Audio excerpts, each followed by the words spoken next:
Dans un petit village, niché entre les collines rouges et les rivières chantantes, vivait une femme nommée Maïmouna. Elle était connue pour sa gentillesse, sa sagesse, mais aussi pour un chagrin silencieux qu'elle portait comme une ombre. Elle n'avait jamais pu avoir d'enfant. Pendant des années, elle priait, jeûnait, consultait marabouts et guérisseurs, mais son ventre restait vide, comme si une force invisible refusait de lui accorder cette joie. Un matin, alors que le soleil s'élevait lentement sur les rizières humides, Maïmouna entendit des pleurs près de la rivière. Elle s'approcha, inquiète. Là, enveloppé dans un pagne usé, un petit garçon dormait contre un rocher. Il ne devait pas avoir plus de 6 mois. Pas de mère, pas de mots, pas de traces. Seulement un collier étrange autour du cou de l'enfant, une petite calebasse miniature pendue à un fil de coton tressé, avec des inscriptions qu'elle ne comprenait pas. Le cœur de Maïmouna fondit. Sans hésiter, elle prit l'enfant dans ses bras, le serra contre sa poitrine et murmura « Je vais t'aimer comme si tu étais sorti de mon propre ventre ». Elle le nomma Ibrahima. À partir de ce jour, Maïmouna devint une autre femme. Elle chantait, elle riait, elle dansait même parfois dans la cour. Le petit Ibrahima grandissait vite. Il était calme, obéissant, et ses yeux, très noirs, semblaient toujours observer plus qu'un enfant de son âge. Les voisins disaient souvent « Cet enfant est béni, regarde comme il ne pleure presque jamais ». Les années passèrent. Maïmouna et Ibrahima formaient un duo inséparable. Elle le portait partout, à l'église, au marché, même chez le coiffeur. Elle refusait qu'il mange seul, qu'il dorme seul. L'enfant devenait sa lumière, sa fierté. À l'école, il brillait. À la maison, il aidait. Il était doux, poli, attentif. Tout le village admirait cette relation. Les femmes murmuraient parfois, même si ce n'est pas son sang, elles l'aiment comme si c'était le sien. Un soir, alors que Maïmouna revenait du champ avec une fatigue inhabituelle, elle sentit une chaleur étrange dans le ventre. Des nausées, des étourdissements. Le lendemain, elle consulta une vieille guérisseuse du village. Après quelques incantations, celle-ci leva les yeux avec lenteur. « Félicitations, Maïmouna. Le fleuve t'a enfin entendu. Tu es enceinte. » Le monde de Maïmouna bascula. Elle pleura de joie. Elle remercia les ancêtres, les esprits du fleuve, les vents et les arbres. Elle annonça la nouvelle à tout le village, qui célébra cette grossesse miraculeuse comme une bénédiction. Mais quelque chose changea, tout doucement, presque imperceptiblement. Elle commença à ignorer les appels d'Ibrahima. Elle lui disait parfois « Va jouer dehors ». Elle ne le portait plus sur son dos. Elle ne chantait plus avec lui. Quand il rentrait de l'école, elle ne demandait plus ce qu'il avait appris. Petit à petit, les repas changèrent. Elle servait d'abord son ventre, puis gardait les meilleurs morceaux pour elle. Ibrahima recevait les restes, parfois froids, parfois brûlés. Un jour, il renversa accidentellement une calebasse d'eau. Elle le gifla. C'était la première fois. Le soir, il pleura seul, dans sa natte. Et pour la première fois, il se mit à rêver d'une femme qu'il n'avait jamais vue. Une femme habillée de blanc, les pieds dans l'eau, les cheveux flottants comme des algues, qui l'appelait doucement. « Mon fils, tu n'es pas seul. » Si tu ressens déjà quelque chose en écoutant cette histoire, dis-le en commentaire. Et n'oublie pas de t'abonner pour la suite. Les mois passèrent. Le ventre de Maïmouna s'arrondissait, et avec lui, son cœur semblait se refermer un peu plus chaque jour sur Ibrahima. Ce n'était plus la femme douce et tendre qu'il avait connue.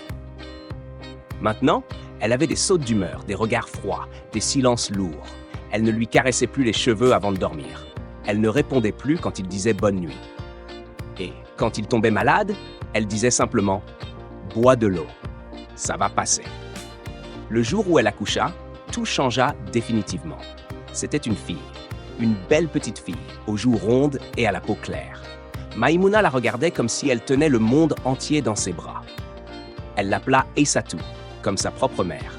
Elle passait des heures à la bercer, à lui parler, à lui chanter des chansons. Ibrahima, lui, était désormais invisible.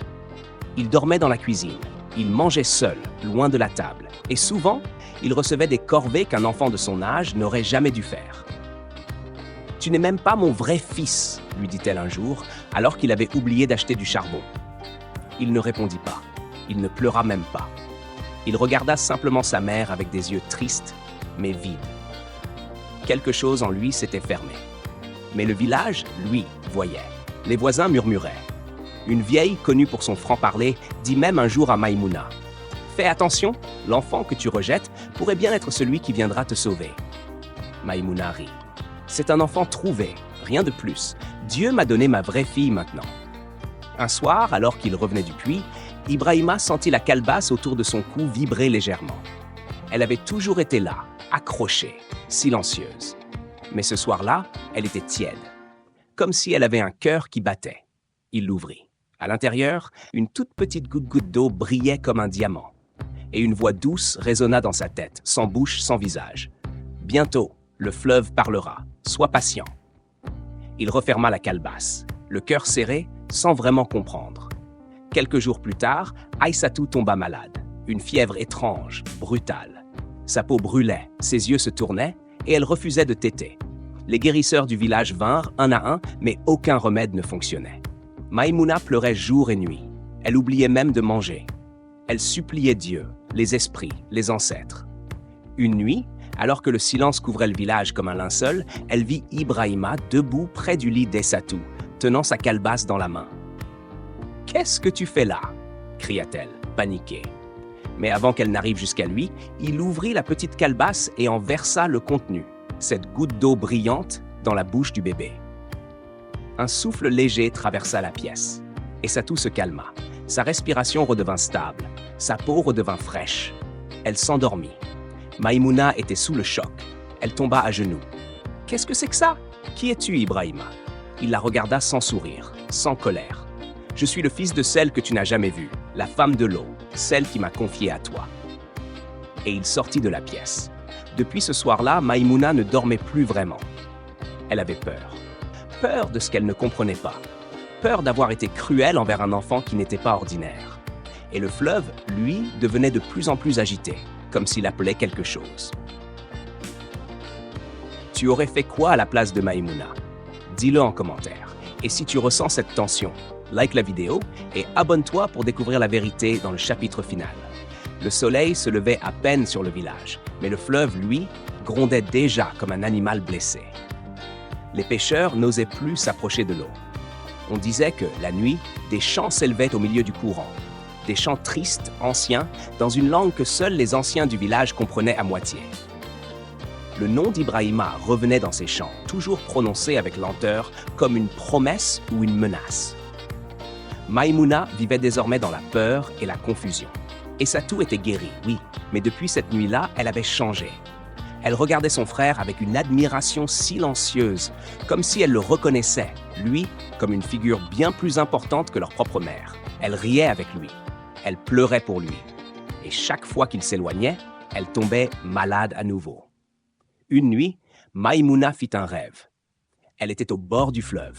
L'eau était noire. De l'eau sortit une femme, vêtue d'un pagne bleu, les yeux comme deux lunes pleines. Elle portait une canne sculptée et sa voix résonnait comme un tambour creux. « Tu as brisé le pacte. Tu as aimé ce qui venait de toi, mais rejeté ce que le fleuve t'avait confié. Tu as oublié que le sang n'est pas toujours le lien le plus fort. » Maïmouna voulut parler, demander pardon, mais sa bouche était scellée. « Ce garçon, c'est mon fils. Je te l'ai confié pour le sauver, mais aussi pour te sauver. Et tu l'as méprisé. Maintenant, il faut payer. » Elle se réveilla en sursaut, trempée de sueur. Et à ce moment précis, un cri monta du fond de la cour. Elle sortit précipitamment. Ibrahima était debout au bord du puits, les yeux fermés, le visage tourné vers le ciel. Un vent glacial soufflait, et l'eau du puits montait lentement, sans débordement, comme tirée par une force invisible. Autour de lui, les feuilles tournaient, les coqs se taisaient, même les chiens s'étaient cachés. Il ouvrit les yeux. Ils étaient devenus presque entièrement blancs. « Je ne suis pas venu pour faire du mal, mais il faut équilibrer. » Il leva sa calebasse, l'ouvrit une dernière fois. Une lumière en jaillit, éblouissante. Maïmouna se couvrit les yeux. Lorsqu'elle les rouvrit, Ibrahima n'était plus là. À sa place, seulement la petite calebasse, vide, posée sur le sol. Le lendemain, tout le village parlait. Le fleuve était redevenu calme. Les poissons étaient revenus. Les oiseaux chantaient. Mais Ibrahima, lui, avait disparu. Certains disaient qu'il était retourné dans le monde des esprits. D'autres affirmaient l'avoir vu des années plus tard dans un autre village, devenu un grand guérisseur respecté, entouré d'eau bénie et de silence. Maïmouna, elle, n'a plus jamais été la même. Elle éleva Aissatou avec amour, mais chaque nuit, elle regardait le fleuve en silence, espérant entendre un chant, une voix, un souffle. Et parfois, elle croyait l'entendre murmurer « Maman ». Si cette histoire t'a touché, si tu crois aux liens invisibles qui nous unissent au-delà du sang, laisse un commentaire, un like et surtout, abonne-toi pour d'autres récits aussi puissants que celui-ci. À très bientôt.